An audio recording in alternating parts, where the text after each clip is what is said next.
तैयार रहिए। स्टार्ट। वाद तथ्य। महाराजा होलकर की सरकार में मंत्री रहे स्वर्गीय श्री हरीश चंद्र धांडा ने आदेश संख्या 58 वर्ष 1946 22/4/1946 के द्वारा यशवंत निवास रोड इंदौर स्थित 1,08,900 वर्ग फीट भूमि दान में प्राप्त की थी, जिसके कुछ भाग पर उन्होंने लैटर्न होटल नामक भवन निर्मित किया। इसी भूमि का कुछ भाग 5 रविंद्रनाथ टैगोर इंदौर श्री H.C.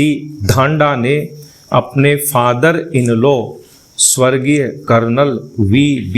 जाधव से दिनांक 5/10/1948 को दान में प्राप्त किया, जिन्होंने अपनी अंतिम वसीयत दिनांक 26/10/2002 के द्वारा उपर्युक्त संपत्ति सहित अन्य संपत्तियों के लिए भी एक ट्रस्ट निर्मित किया, जिसका अध्यक्ष उनके पुत्र योगेश धांडा थे तथा अन्य लोग अन्य पदों पर थे।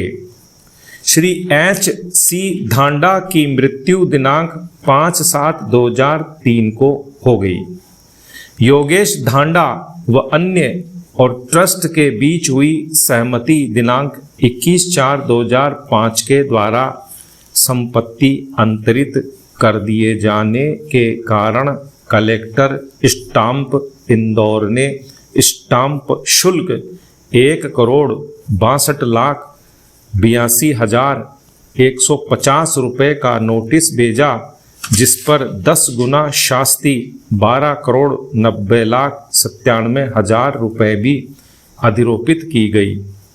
कलेक्टर के आदेश दिनांक 22/9/2008 के विरुद्ध अपीलार्थी ने राजस्व मंडल मध्य प्रदेश के समक्ष पुनरीक्षण निर्देश प्रस्तुत किया, जिसे मंडल ने 25/10/2011 को निरस्त कर दिया और 1 महीने के भीतर स्टाम्प शुल्क एवं शास्ति 14,09,06,700 रुपये जमा करने का आदेश दिया।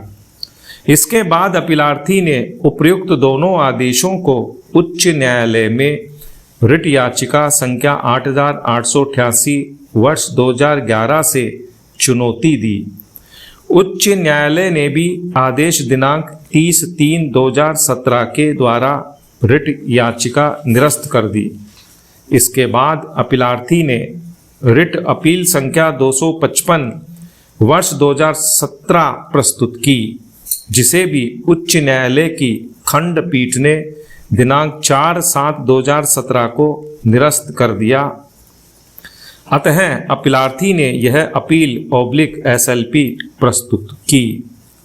चूंकि अपीलार्थी ने अपील लंबन के दौरान स्टाम्प शुल्क जमा कर दिया था, इसलिए उच्चतम न्यायालय के समक्ष मुख्य विचारणीय प्रश्न केवल शास्ति के प्रश्न पर था कि क्या कलेक्टर के द्वारा भारतीय स्टाम्प अधिनियम 1899 की धारा 40 के अंतर्गत 10 गुना शास्ति अधिरोपित किया जाना वैध है अथवा नहीं। निर्णय 1. कलेक्टर ने इस मामले में प्रश्नगत संपत्ति विलेख दिनांक 21/4/2005 को एक दान माना है और आदेश दिनांक 22/9/2008 के द्वारा उस पर 1,28,09,700 स्टाम्प शुल्क में कमी के साथ 10 गुना अर्थात 12,80,97,000 शास्ति के रूप में निर्धारित किया है। अधिनियम 1899 की धारा 40 कलेक्टर को संपत्ति विलेख पर स्टाम्प शुल्क अधिरोपित करने के लिए सशक्त करती है, जो निम्न रूपेण पठनीय है। धारा 40 परिबद्ध की गई लिखतों को स्टाम्पित करने की कलेक्टर की शक्ति। 1, जबकि कलेक्टर किसी लिखत को जो केवल 10 नए पैसे से अनधिक शुल्क से प्रभार्य नहीं है या विनिमय पत्र या वचन पत्र नहीं है, धारा 33 के अधीन परिबद्ध करता है या धारा 38 की उपधारा 2 के अधीन उसे भेजी गई कोई लिखत को प्राप्त करता है, तब वह निम्नलिखित प्रक्रिया अपनाएगा। क, यदि उसकी यह राय है कि ऐसी लिखत सम्यक रूप से स्टाम्पित नहीं है या शुल्क से प्रभार्य नहीं है, तो वह उस पर पृष्ठांकन द्वारा यह प्रमाणित करेगा कि वह यथास्थिति सम्यक रूप से स्टाम्पित है या वह इस प्रकार से प्रभार्य नहीं है।